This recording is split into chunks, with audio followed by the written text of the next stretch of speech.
Chinese nationals caught in Uganda with stolen phones and wildlife. Let me show you this clip. We'll come back and discuss. This is the home of the 37 Chinese nationals who were on Friday charged with possession of suspected stolen items at Buganda Road Court.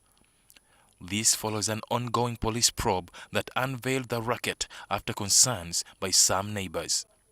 The raid showed motherboards of used phones and laptops reportedly stolen in Uganda, then repackaged and exported to China. And these motherboards for the phones we suspect were snatched from Ugandans. There were also wildlife exhibits like tortoises, pangolin scales and fish maw also recovered from this house. This is not a phone processing plant, but a makeshift control room with over 2,000 phones, each connected with a Ugandan SIM card in the names of certain individuals. Several Airtel and MTN new lines are visible. So far, police investigations show that these are used for financial crime, especially on the WeChat social media. We note that these phones were connected to an online platform called WeChat. This is basically a Chinese-owned platform, and it is used for messaging and financial transactions. Now, the preliminary investigations we've had indicated that there were so many financial transactions done on that WeChat.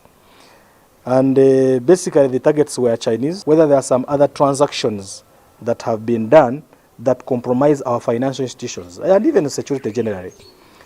There is also something we have also noticed, that all these telephones which are up are bearing the Ugandan telephone lines of Airtel majorly, with over 1,895 SIM cards, and also MTN of around 223. And this is exactly why we talk about African governments being more serious with who they allow in their country. The same way African people have to go through a lot to just get a visa to visit another country.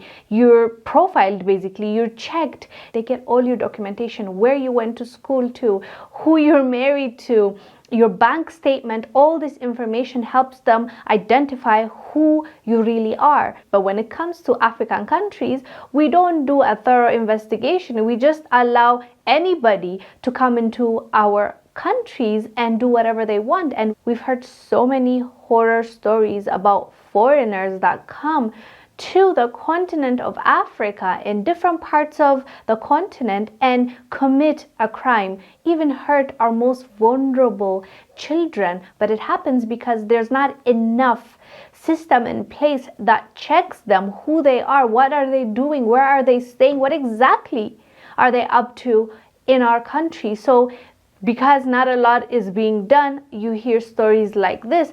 Some of these Chinese men didn't even have a work visa. They went there as visitors and overstayed, and no one knew until now. So we need to pay more attention when it comes to foreigners visiting our countries. I think it's only right. You need to protect your people. As a government, that's part of your responsibility. So I believe the best way to go about it is to put in more visa requirements in order to know who exactly is coming to your country. Anyways, fam, let us know down below what your thoughts are about this. I am Wongel Zelalem. I'll see you on the next one.